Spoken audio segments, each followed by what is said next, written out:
Paul Caligiuri with SoccerOne here with Brad Friedel. Congratulations, you are the new U19 national coach. How do you feel and what kind of initiatives do you have coming forward?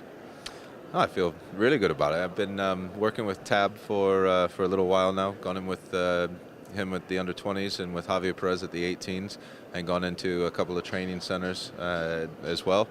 The landscape of the national team program is so vastly different than it was when I retired back in 2004. Really good to be back in the fold. I've done a lot. I've done my UEFA B, my UEFA A, and I'm just about done with my UEFA Pro license over. And I really dove into the youth development side of things, so I'm raring to go, and I'm excited at the challenges ahead. Well, there's no question your experience in the international level and professional level, what you're going to bring to the United States national teams program. What can you specifically say is the importance details that why we have a U19 national team? It's important that we went to every age group, because you don't want to have years that go by where the players don't get any type of international development. And the international soccer is so different than club soccer, as you well know. So for us to have the under-17 program and then the under-18, and we didn't have the under-19, there was a gap year, if you like, and some of those players weren't getting international soccer maybe for 2, 3, 4 years, and then when they get called into the senior team, if they were fortunate enough, it was an all-new experience. So we wanted to give them as many opportunities to play international soccer as possible, and then also, hopefully the be-all end-all is to give Jurgen a headache with a lot of selection dilemmas. We want to try to develop more players at a higher rate. It's not a flick of a switch, not easy to do overnight, but we have a lot of people working together and working very hard to try to get this development train going here in the United States.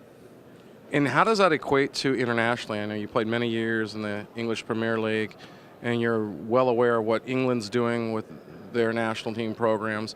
How will that benefit United States going to every age year? Well, again, because you get more games on a regular basis, and you understand more and more what international soccer is about. And as you get older, the competition becomes more difficult. And you get to see these players play with and against them growing up. The landscape of U.S. soccer is changing day by day. And there's more elite academies coming out. There's more free of charge academies popping up, and that's great for someone like myself. As we go, the databases that we have with these players now, we can spend our time going and doing the scouting and then bringing them in, as opposed to trying to always implement different strategic programs to find the players. And we still have to get better at that, don't get me wrong, but it's a much better place that we're in with our scouting system now. And then listen, I hope that I can grow a player pool that's enormous, and then that Tab will be happy with, that maybe he can get some players from and above, and that's what Omi Damadzi at the 18s is going to want to do also. Very exciting to see that we have a U19 national team. Congratulations, Brad. One thing I got to say is, in 1982, I did play on the U.S. under-19 team with Tab Ramos, so it's kind of exciting to see it all come full circle. You're going to do great. Thank you for taking the job. Thank you for what you do for American soccer. My pleasure. Thanks, Cal.